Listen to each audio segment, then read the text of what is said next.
स्वामीनारायण हरे, स्वामीनारायण हरे। वचनामृत श्री गडडा मध्य प्रकरण का 13वां। श्री हरि के स्वरूप का ज्ञान, यथार्थ निश्चय।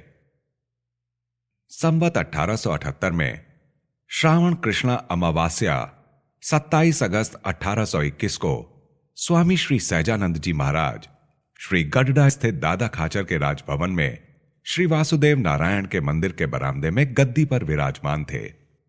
उन्होंने श्वेत धोती धारण की थी, सफेद चादर ओढ़ी थी तथा मस्तक पर श्वेत पाग बांधी थी। उनके समक्ष मुनि तथा विभिन्न प्रांतों के हरिभक्तों की सभा हो रही थी। उस समय श्रीजी महाराज ने अपनी दोनों भुजाओं को ऊंचा उठाकर सबको शांत होने का संकेत किया।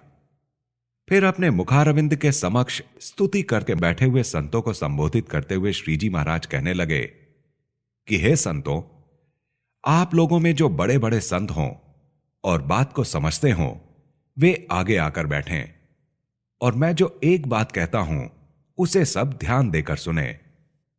मुझे यह बात जो करनी है वह किसी प्रकार का दंभ पोसने के लिए नहीं करनी है और मान या अपने बड़प्पन को बढ़ाने के लिए भी नहीं करनी है। वास्तव में हम यह जानते हैं कि यदि यह बात इन समस्त साधुओं तथा हरिभक्तों में से किसी की भी समझ में आ जाए तो उसकी आत्मा का अतिशय कल्याण हो जाए। इसी प्रयोजन से हम यह बात करते हैं। यह जो बात है उसे मैं देखता हूं तथा अपने अनुभव से भी मैंने उसे सिद्ध किया है और वह समस्त शास्त्रों द्वारा भी प्रमाणित है। यद्यपि यह बात सभा में चर्चा करने योग्य नहीं है, फिर भी सभा में इसका उल्लेख कर रहा हूं। जैसे कि मुझे सहज स्वाभाविक रूप से ऐसा सिद्ध है कि इस संसार में जो अति सुंदर शब्द, अति सुंदर स्पर्श, अति सुंदर गंध, अति सुंदर रस एवं अति सुंदर रूप आदि पंच विषय हैं, उनमें यदि मैं अपने मन को आसक्त करना चाहूं तो भी वह उनमें आसक्त नहीं होता, बल्कि उनसे अत्यंत उदासीन रहता है।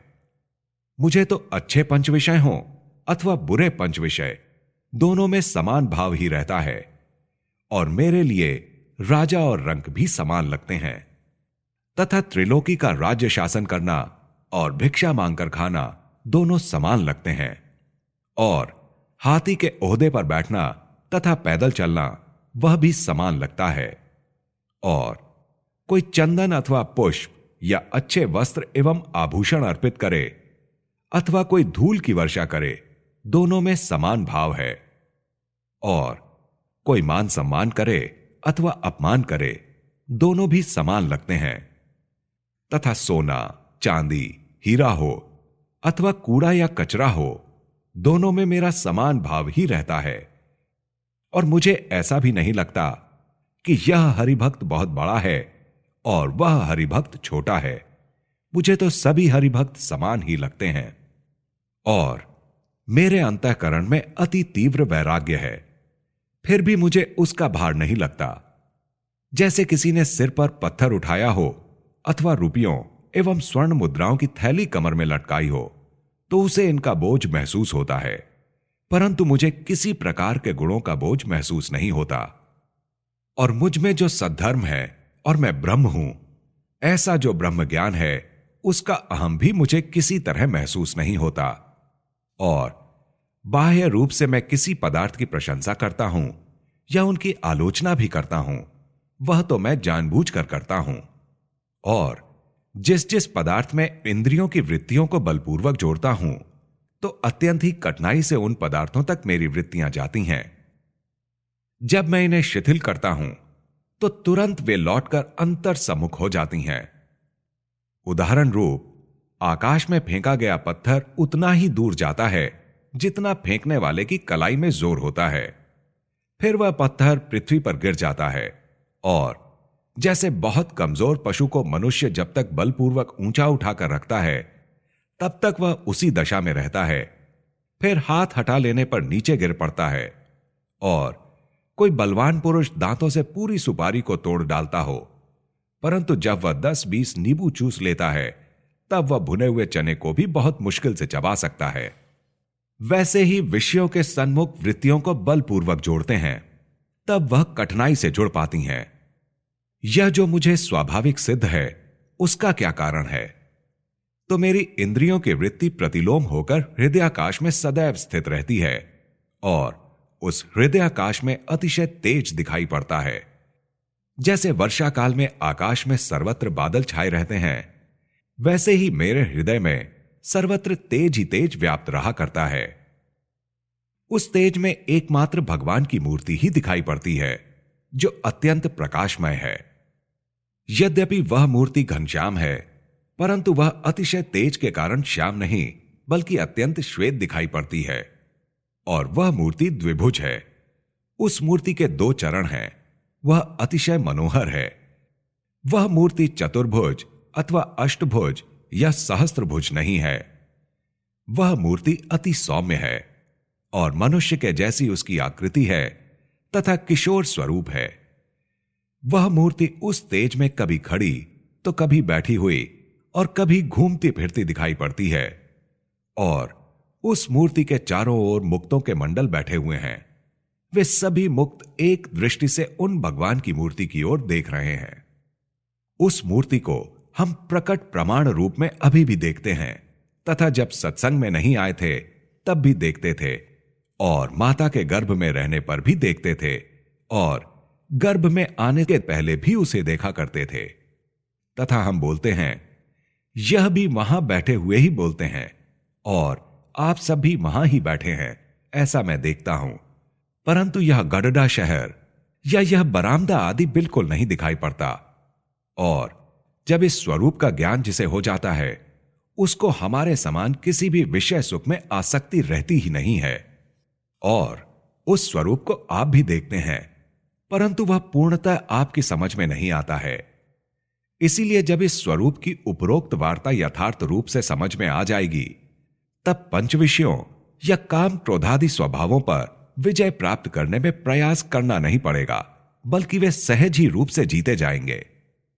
वह जो एक रस तेज है, उसे आत्मा कहें या ब्रह्म कहें अथवा अक्षरधाम कहें, तथा उस प्रकाश में भगवान की जो मूर्ति है, उसे आत्मा का तत्व कहें अथवा परब्रह्म एवं पुरुषोत्तम कहें, वे ही भगवान अपनी इच्छा से जीवों का कल्याण करने के लिए राम कृष्णादि रूप को धारण करके युग युग में प्रकट होते रहते हैं। यद्यपि वे भगवान इस लोक में मनुष्य सदृश दिखाई पड़ते हैं, तथापि वे मनुष्य जैसे नहीं हैं। वे तो अक्षरधाम के स्वामी हैं। श्री कृष्ण भगवान ने गीता में कहा है, न तद भास्यते सूर्यो न शशांको न पावकः यद गत्वा न निवर्तन्ते तद्धाम परमम मम। अतः श्री कृष्ण भगवान यद्यपि मनुष्य सदृश दिखाई पड़ते थे, तथापि वे अक्षरातीत कैवल्य मूर्ति ही हैं। और भगवान जो मनुष्य देह धारण करते हैं, उनकी उस मूर्ति का जब कोई पुरुष ध्यान करता है, तब उस ध्यान करने वाले को वह मूर्ति अक्षरधाम में तेजोमय एवं कैवल्य स्वरूप प्रतीत होती है, तथा ध्यान के करने वाले का जीव माया को पार कर परम पद को प्राप्त कर लेता है। इसीलिए भगवान मनुष्य देह धारण करने पर भी कैवल्य रूप ही हैं। और वह भगवान जिस स्थान पर विराजमान हो, वह स्थान भी निर्गुण है, तथा उन भगवान के वस्त्र, अलंकार, वाहन, परिचर्या करने वाले सेवक तथा खान पान आदि जो जो पदार्थ भगवान से संबंध रखते हैं, वे सभी निर्गुण हैं। इस प्रकार जिसने भगवान के स्वरूप को पहचान लिया, उसको हमारी तरह पंच विषयों में कहीं भी आसक्ति नहीं रहती है और वह स्वतंत्र हो जाता है। और ये अक्षरातीत जो पुरुषोत्तम भगवान हैं, वे ही समस्त अवतारों के कारण हैं। और ये सभी अवतार पुरुषोत्तम में से प्रकट होते हैं और पुरुषोत्तम में ही पुनः लीन हो जाते हैं। वे भगवान जब मूर्ति धारण करके पुनः अंतर्ध्यान हो जाते हैं, तब भगवान की वह मूर्ति कभी तो मनुष्य की तरह इस पृथ्वी पर पड़ी रहती है। जैसे रुक्मिणी जी श्री कृष्ण की मूर्ति को गोदी में लेकर जल मरी तथा ऋषभ देव की देह दावानल में जल गई, ऐसा भी होता है। और कभी वह मूर्ति अस्थि मांस सहित दिव्य भाव को प्राप्त करके अंतर्धान हो जाती है, तथा भगवान जब प्रकट होते हैं, तब वे कभी तो स्त्री के उदर से जन्म लेते हैं और कभी स्वेच्छानुसार अपने इच्छित स्थान से प्रकट होते हैं। इस प्रकार भगवान की जन्म लेने एवं देहोत्सर्ग करने की रीति अलौकिक है। जब भगवान के ऐसे स्वरूप को दृढ़ता पूर्वक समझेंगे तो आपको किसी भी प्रकार का विघ्न कल्याण के मार्ग में नहीं आएगा। परंतु यदि उन भगवान के स्वरूप की ऐसी दृढ़ता नहीं होगी तो आप चाहें जितने उपवास ही क्यों ना करें, फिर भी आपकी कमी किसी भी प्रकार से दूर नहीं हो पाएगी। और आप कहेंगे कि हमें तो आपके कथन अनुसार ही भगवान के स्वरूप की दृढ़ता बनी हुई है, फिर भी हमारे प्राण और इंद्रियां उनके स्वरूप में लीन क्यों नहीं होते। तो इस विषय में आपको यह समझना चाहिए कि आपकी स्थिति परमेश्वर की इच्छा से ही रही है, लेकिन उसे कुछ करना शेष नहीं है। वह कृतार्थ हो चुका है तथा वह समस्त साधनों को समाप्त कर चुका है। यदि भगवान के स्वरूप की ऐसी दृढ़ता हो तथा निर्माण, निर्लोभ, निष्काम, निस्वाद और निस्नेह आदि वर्तमानों के पालन में से कदाचित कुछ शिथिलता रह गई तो उसकी तो कोई चिंता नहीं। परंतु भगवान के स्वरूप के ज्ञान को समझने में यदि किसी प्रकार की कसर रह गई तो किसी भी प्रकार आपकी कमी दूर नहीं हो पाएगी। इसलिए अपने जीवन काल में ही जैसे भी बने वैसे इस रहस्य को समझ लेने का उपाय कर लें। और यह वार्ता यथार्थ रूप में जिसने समझ ली हो, फिर प्रारब्ध कर्मवश किसी नीच उच्च देह की प्राप्ति हो गई तो भी जीव में से वृत्तासुर की तरह इस भगवत स्वरूप के ज्ञान का लोप नहीं होगा। जैसे भरत जी को मृग का शरीर प्राप्त हुआ परंतु उनका पूर्व जन्म का ज्ञान नहीं मिट सका, ऐसा ही इस ज्ञान का अतिशय महात्म्य है। और नारद, सनकादिक तथा ब्रह्मादि देवों की सभा में भी निरंतर यही वार्ता होती रहती है। और भगवत स्वरूप संबंधी ऐसी वार्ता तो शास्त्रों से भी अपने आप समझ में नहीं आती। और सद्ग्रंथों में ऐसी वार्ता तो होती है, परंतु जब सत्पुरुष प्रकट होते हैं तभी उनके मुख द्वारा यह बात समझ में आती है। लेकिन अपनी बुद्धि के आधार पर तो सद्ग्रंथों में से भी यह बात समझ में नहीं आती। और जिसको इसी प्रकार भगवान का यथार्थ रूप समझ में आ गया है, उसकी दृष्टि भूत, भविष्य तथा वर्तमान सूचक तीनों कालों में भी यदि पहुंचती हो तो भी उसको उस बात का कुछ भी अहंकार नहीं होता। और ऐसे ज्ञानी कभी किसी को वरदान या शाप देते भी हैं अथवा नहीं भी देते।